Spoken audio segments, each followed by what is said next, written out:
This episode of Calibishie Chronicle is being produced at a time which coincides with the preparations for Christmas.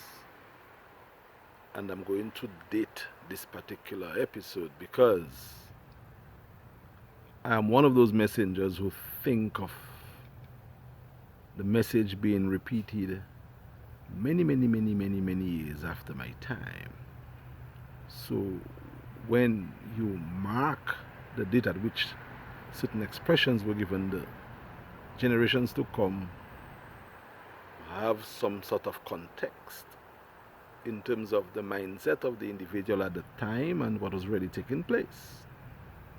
So this episode is being produced about a week before the traditional Christmas season. Well, we're actually in the Christmas season, but the traditional day of Christmas, which is on December 25, 2020. And seeing that the program is about life and experiences in Calibishie, a northeastern community on the island of Dominica, my home community, the focus of this and other episodes is on Calibishie, although we share other experiences of Calibishie people, not necessarily in the village. But there's always context or something that ties the story and the experiences with the village or the community. And during that time of year, during the time when I was a boy growing up, and that period of time that we're actually looking at is the decade of the 80s, late 70s going into the 80s. That was the time that I experienced the village, the community, although I have stories about the community which precedes me that I also share. And whenever I share those stories, I actually state that these are tales told to me that I'm now relating and try to really connect it with my experience as well. So we continue here on Calibishie Chronicle to highlight the activities which took place in Calibishie at a time when many of us were informed. And the objective of this series of stories, episodes, is simple: to connect past with present and to plan for future with no hidden motives or agenda. That is what we should do. And in the day when I was growing up in the community, especially during Christmas time, this partisanship, red collar politics, divisiveness, and idle talk mentality was not part of our structure.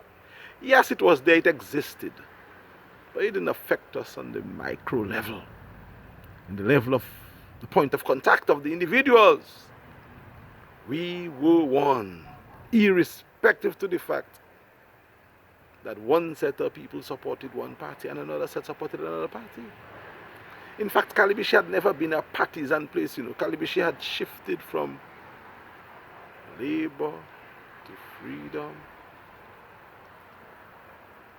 Not because the village shifted, but because the political players shifted the boundaries. Calibishie was shifted from being in the Wesley constituency to the Paybush constituency. So we do not dwell on the politics and those divisive elements. We deal with issues which connect our people on this program called Calibishie Chronicle. And on a day like today, which is December 19th, on the day that this program will be aired, we'll be getting ready for Christmas, putting things in place for the celebration of Christ's birth, not Santa Claus. Santa became a thing later down. Well, Calibishie always heard about Santa, but for us Santa was a myth as it is right now. Commercial venture to really rackets during the time of the birth of Christ. So our Santa was our neighbors, friends and families. We put together, raise our little money to take care of our goodies. Of course, we had commercial interest as well. But the emphasis on Christmas was more on Christ, the family, the church, communal activities. And that's what we would be doing in Calibishie at a time like this, preparing for the grand day. Well, the old year, well, not the old years, the night before Christmas, and then Christmas morning, getting ready, caroling, and sewinal would make ding dang. And I'll talk a bit more of the time when we went out doing the sewinal and when people came to our house, the people who came and the songs that they sang. We will speak about that and more as we go through this Christmas season here on Calibishie Chronicle.